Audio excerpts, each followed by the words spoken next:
આગામી 26 તારીખે જન્માષ્ટમીની ઉજવણી માટે તીર્થધામ દ્વારકામાં તૈયારીઓનો ધમધમાટ। દ્વારકાના જગત મંદિરને સુંદર રીતે સુશોભિત કરવામાં આવ્યું છે, તેમજ મંદિરમાં આકર્ષક રોશની પણ કરવામાં આવી છે। જન્માષ્ટમી પર્વ નિમિત્તે ગુજરાતથી રાજસ્થાન જતા પરપ્રાંતિયો માટે એસટી નિગમે આપી સુવિધા। અંબાજી એસટી ડેપો ખાતે સાતમ આઠમના તહેવારને ધ્યાનમાં રાખતા વધારાની 10 બસો મૂકવામાં આવી। ડેપો મેનેજર રઘુવીરસિંહે આપી જાણકારી। રાજકોટમાં જન્માષ્ટમી નિમિત્તે સૌરાષ્ટ્રના સૌથી મોટા લોકમેળામાં પ્રથમ વખત ઇમરજન્સી માટે એનડીઆરએફ ટીમ તૈનાત। ટીઆરપી ગેમ ઝોનની ઘટના બાદ તંત્ર દ્વારા તકેદારીના ભાગરૂપે વિશેષ તૈયારી કરવામાં આવી। સાપુતારાથી નાસિક શેરડીનો પ્રવાસ બાધિત। નાસિકના સુરગણા ખાતે પૂર્વ ધારાસભ્ય જેપી ગાવિતે પૈસા એક્ટ મુજબ સ્થાનિક લોકોને રોજગારી આપવા માટે સરકાર સામે છેડ્યું છે આંદોલન। ડાંગ વલસાડના સાંસદ ધવલ પટેલે મહારાષ્ટ્રમાં અટવાયેલા ગુજરાતી પ્રવાસીઓને મદદરૂપ થવા આપી ખાતરી। ભારતે પુનઃ ઉપયોગ કરી શકાય તેવું હાઇબ્રિડ રોકેટ રૂમી કર્યું લોન્ચ। તે ગ્લોબલ વોર્મિંગ અને ક્લાઇમેટ ચેન્જ પર સંશોધન હેતુઓ માટે ડેટા એકત્રિત કરશે। તમિલનાડુ સ્થિત સ્ટાર્ટઅપ સ્પેસ ઝોન ઇન્ડિયા અને માર્ટિન ગ્રુપ દ્વારા વિકસાવવામાં આવ્યું। મોબાઈલ લોન્ચરનો ઉપયોગ કરીને ચેન્નાઈના તિરુવિંદદાઈમાંથી કરવામાં આવ્યું લોન્ચ। હવામાન વિભાગ અનુસાર બિહારના મોટા ભાગના વિસ્તારોમાં વરસાદ અને ગાજવીજ સાથે વરસાદની શક્યતા, જ્યારે રાજ્યના 5 જિલ્લાઓ કૈમૂર, રોહતાસ, પૂર્વ અને પશ્ચિમ ચંપારણ અને ગોપાલગંજમાં યલો એલર્ટ જારી કર્યું।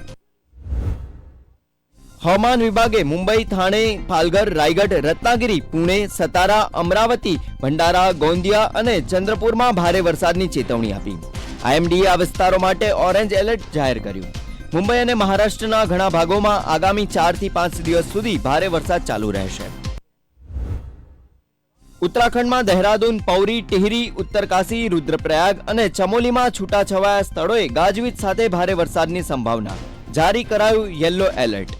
તો દહેરાદૂનમાં આ મહિનામાં અત્યાર સુધીમાં સરેરાશ 509 મિલીમીટર વરસાદ નોંધાયો, જે સામાન્ય કરતા 30% વધુ। નેપાળમાં ભારતીયોની બસ હાઈવે પરથી મરસિયાંગદી નદીમાં ખાબકી, 27 લોકોના મોત। બસમાં સવાર લોકો મહારાષ્ટ્રના ભૂસળ ગામના રહેવાસી હતા। તમામ લોકો નેપાળ પ્રવાસે ગયા હતા। બસપાના વડા માયાવતીએ SC/ST અનામતમાં ક્રીમી લેયરના મુદ્દે સમાજવાદી પાર્ટી અને કોંગ્રેસ પર સાધ્યું નિશાન। કોંગ્રેસ અને સપાનું વર્તન અને ચહેરો હંમેશા SC/ST વિરોધી છે। આ પક્ષો સ્વાર્થ અને મજબૂરીથી અનામતનું સમર્થન કરે છે। પુણે ખાતે એનસીપી SCP કાર્યકરો બદલાપુર ઘટના સામે મૌન વિરોધ પ્રદર્શન કરી રહ્યા છે। આ વિરોધમાં વડા શરદ પવાર પણ જોડાયા। બ્રિટન સહિત વિશ્વના 7 દેશોમાં ફેફસાના કેન્સરની રસીનું પરીક્ષણ શરૂ કરાયું। mRNA ટેકનોલોજીથી તૈયાર કરાઈ છે રસી। આ રસીથી કોશિકાઓને નુકસાનની સંભાવના રહેતી નથી। એક અંદાજ મુજબ ફેફસાના કેન્સરથી દર વર્ષે વિશ્વમાં 18 લાખ લોકો મૃત્યુ પામે છે।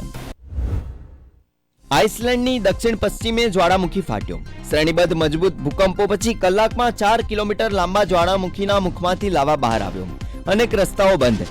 ગ્રિન્ડવિક શહેરમાં કોઈ અસર થવાની સંભાવના નહીવત।